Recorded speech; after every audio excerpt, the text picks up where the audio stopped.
The Bangladesh Bank stands as the central bank of Bangladesh. It safeguards the country's financial stability and economic well-being. The bank's US dollar account with the Federal Reserve Bank of New York holds billions in foreign currency reserves. Bangladesh Bank uses SWIFT for secure international financial transactions. Yet even the most secure systems face threats from cybercriminals. February 2016, the world watched the Super Bowl 50, but in the shadows a cyber heist targeted Bangladesh Bank. The objective, $951 million. The attackers planned with chilling precision. The weekend of February 4th provided the perfect cover. With the bank closed, they operated undetected. They infiltrated the bank's systems, bypassing security. With access secured, the hackers began to weave their intricate web of deceit. Using the stolen credentials, they crafted fraudulent transfer requests through the SWIFT network, aiming to divert funds to accounts under their control. Their chosen destinations, the Philippines and Sri Lanka. In the Philippines, the stolen money, a staggering $81 million, was directed to multiple accounts at a single Bank Rizal Commercial Banking Corporation, or RCBC. These accounts, registered under fictitious names, were carefully chosen to blend in and avoid raising suspicion. It was a classic money laundering tactic designed to obscure the origin of the funds and make them difficult to trace. The money, once safely deposited in the Philippines, was swiftly moved through a network of intermediaries, foreign exchange brokers, shell companies, and individual accounts. It was a well-coordinated operation, suggesting a sophisticated understanding of international finance and a network of collaborators working in the shadows. While the Philippines served as the primary destination for the stolen funds, the hackers had also set their sights on Sri Lanka. They attempted to route $20 million to an account at a Sri Lankan bank using the name of a seemingly legitimate organization, the Shalika Foundation. However, fate, it seemed, had other plans. In a twist of irony, a seemingly insignificant error, a simple typographical error, foiled their plans. The hackers, in their haste or perhaps due to a momentary lapse in concentration, misspelled foundation as fundation in the transfer instructions. This seemingly minor error would prove to be their undoing. Deutsche Bank, a German multinational bank responsible for processing the transfer, detected the misspelling. It was an anomaly, a red flag that triggered their internal security protocols. Deutsche Bank immediately halted the transaction and sought clarification from Bangladesh Bank, preventing the funds from falling into the wrong hands. Section 5. The investigation begins. As the weekend came to a close and Monday morning dawned, a sense of unease settled over the Bangladesh Bank. The usual hum of activity was replaced by a chilling realization: something was amiss. The bank's systems, normally a model of efficiency and security, had been compromised. Millions of dollars were missing. The news sent shockwaves through the bank's corridors. Frantic calls were made, alarms were raised, and a full-blown investigation was launched.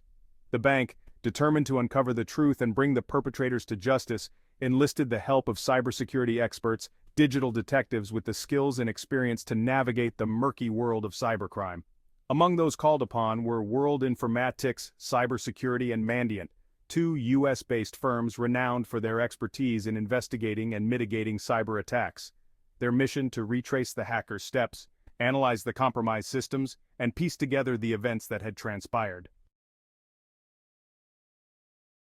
Section 6. Unraveling the Hacker's Playbook. The investigation, a painstaking process of digital forensics and analysis, began to yield clues. The cybersecurity experts, like modern-day Sherlock Holmeses, meticulously examined log files, network traffic, and system configurations, searching for any trace of the attackers. Their digital sleuthing revealed that the hackers had employed a sophisticated arsenal of tools and techniques. Malware, specifically designed to infiltrate the bank's systems and remain undetected, had been planted weeks earlier, silently observing and collecting information. The malware, a testament to the attackers' technical prowess, had been meticulously crafted to bypass the bank's security measures. It had patiently gathered intelligence on the bank's internal procedures, user credentials, and most importantly, the SWIFT messaging system used for international fund transfers. Section 7. Response and Repercussions. As the investigation in Bangladesh was underway, the money trail led to the Philippines. RCBC, the bank at the heart of the scandal, faced intense scrutiny and public outcry. The bank, once a symbol of financial stability, was now entangled in one of the most audacious cyber heists in history. RCBC, in an attempt to control the narrative and reassure its customers, maintained that it had not condoned the illicit activities that had occurred within its branches. The bank's president at the time, Lorenzo V. Tan, issued a statement assuring the public that RCBC was cooperating fully with the authorities and conducting its own internal investigation. However, the damage was done. Public trust in RCBC had been shaken. The bank's reputation, built over decades, was tarnished by its association with the heist. The Bangko Sentral ng Pilipinas, BSP, the Philippines Central Bank, launched its own investigation into RCBC's role in the affair. Section 8. The Global Aftershocks. The Bangladesh bank heist sent shockwaves through the global financial community.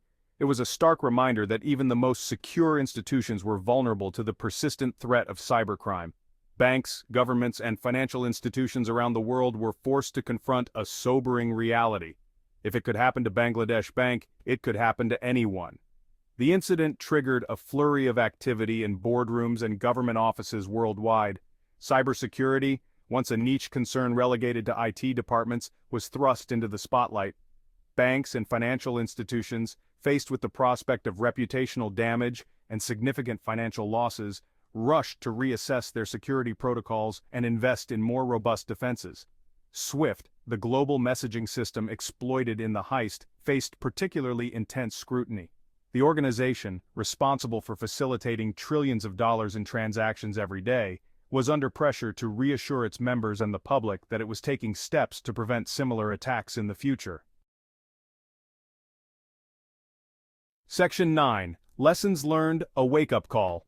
The Bangladesh bank heist, beyond its immediate financial impact, served as a wake-up call for the global financial system. It exposed vulnerabilities, highlighted systemic weaknesses, and forced a long-overdue conversation about the evolving nature of cyber threats and the measures needed to combat them. One of the most significant takeaways from the heist was the realization that cybersecurity was not just an IT issue, it was a business imperative. Banks and financial institutions, long accustomed to focusing on physical security measures, had to adapt to the reality that their digital assets were equally, if not more, vulnerable to attack. The incident also underscored the importance of international cooperation in combating cybercrime. The investigation, spanning multiple countries and jurisdictions, highlighted the global nature of these threats and the need for coordinated efforts to track down perpetrators and bring them to justice. Section 10. The Future of Cybersecurity. The Bangladesh bank heist marked a turning point in the fight against cybercrime. It served as a catalyst for change, prompting a surge in investment in cybersecurity technologies, a renewed focus on international cooperation, and a fundamental shift in how financial institutions approach risk management. The future of cybersecurity, in the wake of the heist, will be defined by innovation, collaboration, and a constant game of cat and mouse between defenders and attackers. Banks and financial institutions will need to adopt a proactive approach to security, constantly evolving their defenses to stay ahead of emerging threats. Artificial intelligence, machine learning, and advanced analytics will play an increasingly important role in detecting and preventing cyber attacks. These technologies, capable of analyzing vast amounts of data and identifying anomalies, will help banks stay one step ahead of sophisticated cybercriminals. Section 11. United We Stand, International Cooperation. In an interconnected world where data flows seamlessly across borders, international cooperation is no longer a choice but a necessity. Cybercrime, by its very nature, transcends national boundaries, requiring a coordinated global response to effectively combat it. The Bangladesh bank heist highlighted the importance of information sharing and collaboration between countries. By sharing intelligence, coordinating investigations, and working together to develop international legal frameworks, nations can create a united front against cybercriminals. Intergovernmental organizations such as Interpol and the United Nations will play a crucial role in facilitating cooperation and fostering trust between countries. These organizations, with their global reach and expertise, can provide a platform for sharing best practices, coordinating investigations, and developing harmonized legal frameworks.